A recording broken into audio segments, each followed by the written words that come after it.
Arsenal are eyeing a £60 million deal of Mason Mount. The Sun have gone ahead to report, and we're here to dissect that story right here onto the Rokani Media Football. Welcome to this channel, and it's the Arsenal News Show, strictly talking Arsenal on the day. Now, we're also going to talk about Keane on how I was going ahead to really hail Arsenal for their well-done season. I know many Arsenal fans are still disappointed not having gone ahead to win it, but that's what their fate was.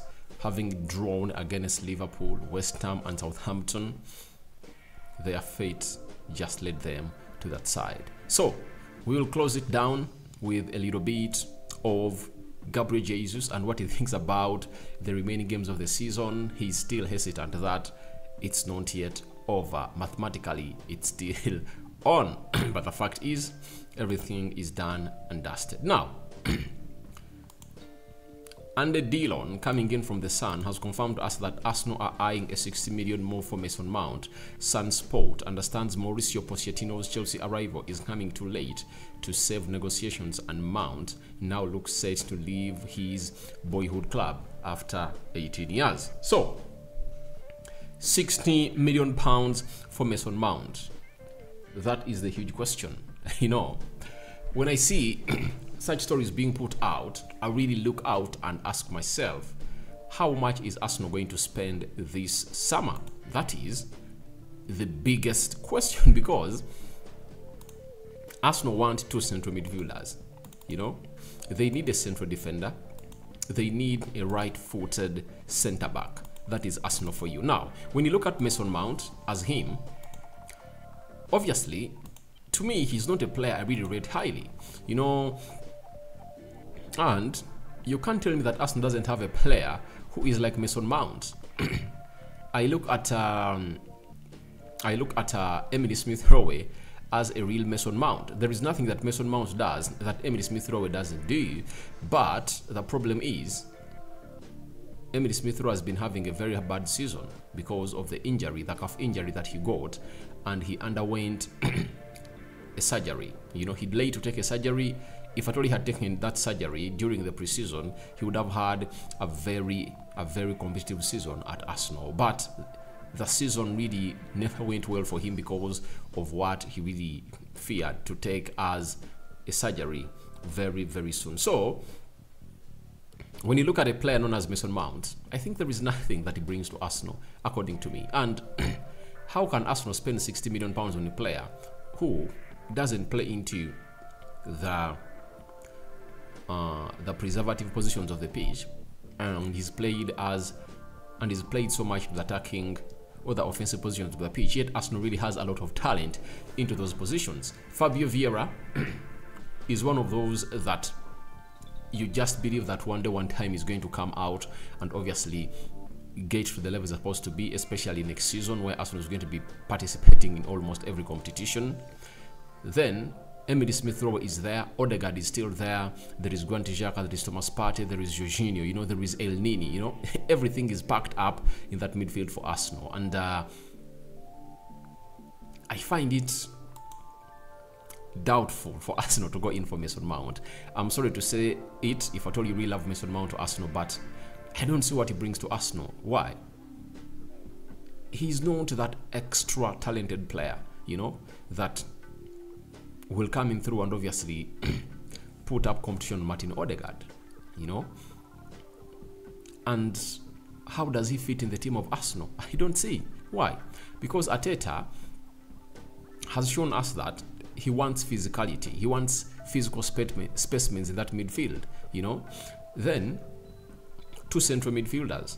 Let's go to the budget, you know. Arsenal wanting two central midfielders. And each midfielder they're really targeting at can go minimally for £80 million. If they sign two, Declan Rice and Moise Caicedo, Arsenal find themselves in a position of really spending £160 million on two central midfielders. So, how does Mason Mount come into the picture?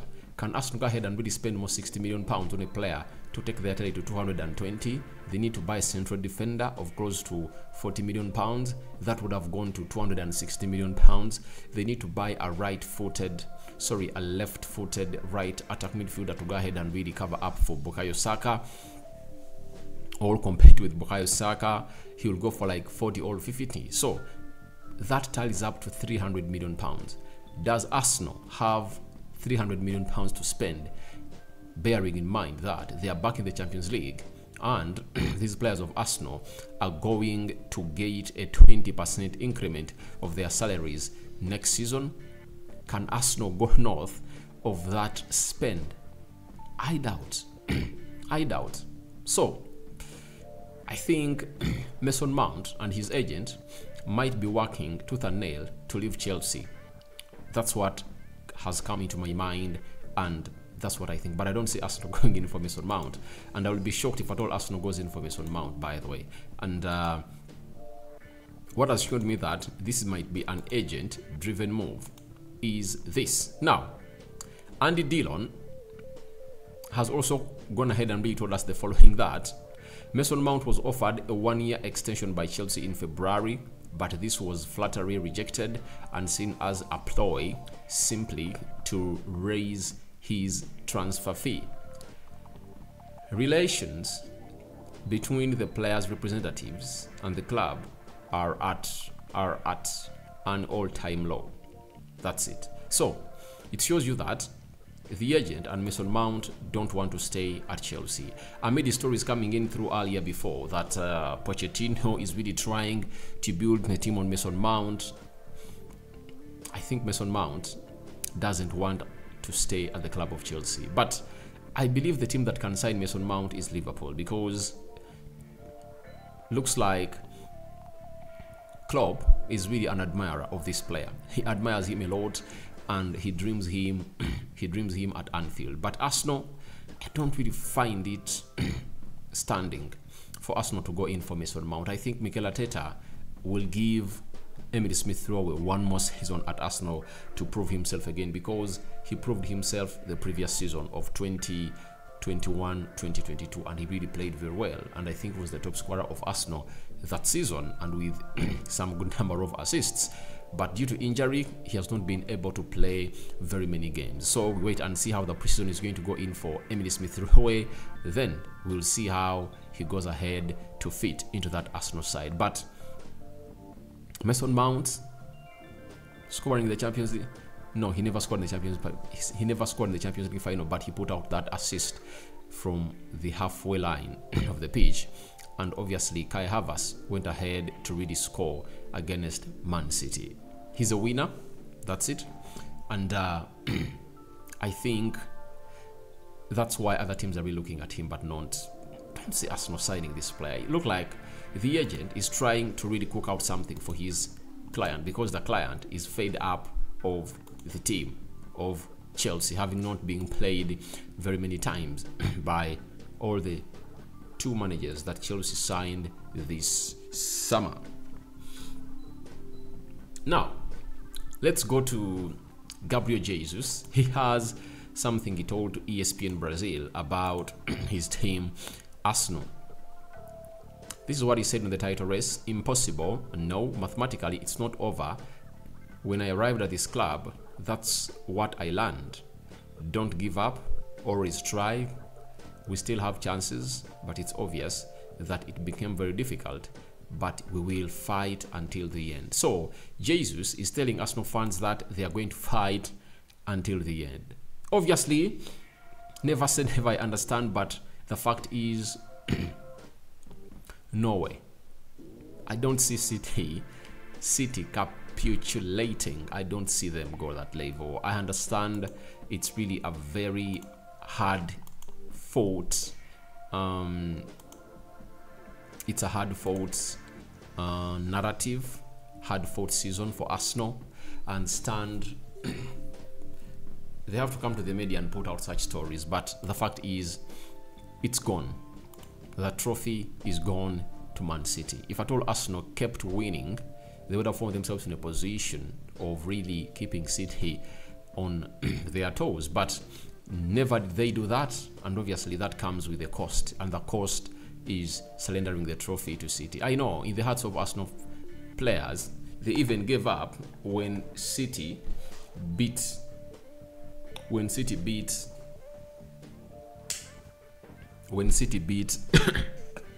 they gave up when City beat Everton. Everton having beaten them 1-0, I think they might have thought in their mind that maybe Everton is going to go ahead and really put in a very huge fight. But they never even put up a very huge fight.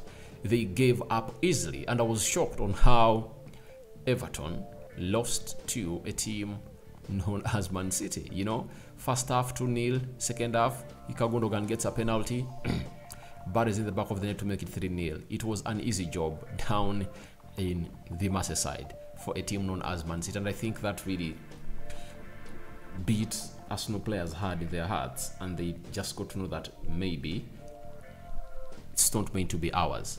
That's it. So Jesus, I like him a lot, but the fact is it wasn't the best statement that he wouldn't have put out in the media. The media wants to listen to that, and he's still pushing. The good thing is that they play Nottingham Forest on Saturday. They play first, then Man City I think will play later, and they'll play Chelsea I think on Sunday. So that puts them in a situation of really getting themselves back to where they're supposed to be, and I think they should reset themselves for next season. Now, Roy Keane, a former captain of Manchester United, has also had something to say about Arsenal's season. Say, Arsenal just look like they have run out of steam physically and mentally, but we cannot be too hard on Arsenal. It has been a very good season.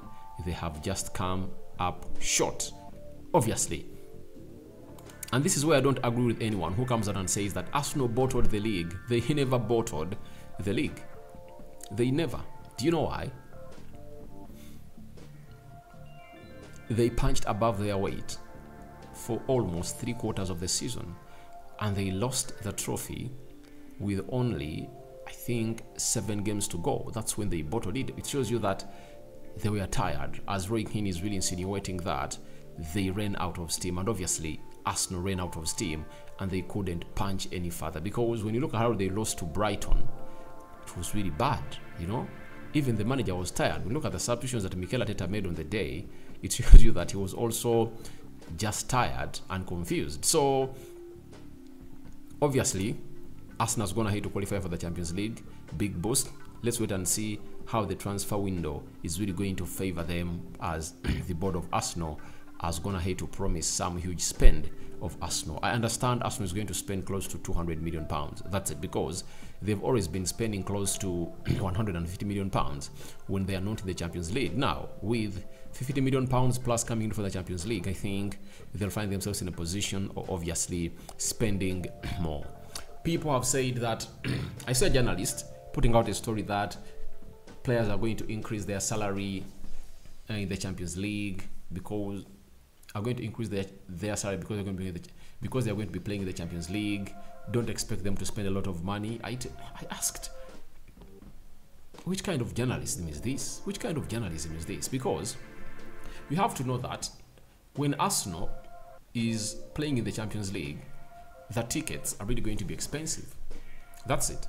Meaning that more income is really going to be coming in for the club of Arsenal, you know? That's it. So, your thoughts on to Arsenal eyeing a £60 million Mason Mount deal or transfer are welcome in the comment section below. Would you fancy Arsenal to sign Mason Mount? And then, what do you think about Jesus telling that it's not yet done, it's still on? And lastly, there is a story about Roy Keane saying that Arsenal shouldn't be really treated hard because they just did what everyone never expected. I go by the names of Rokani David. I sign out for now. See you later, and I cover you all in the precious blood of Jesus Christ. Bye-bye.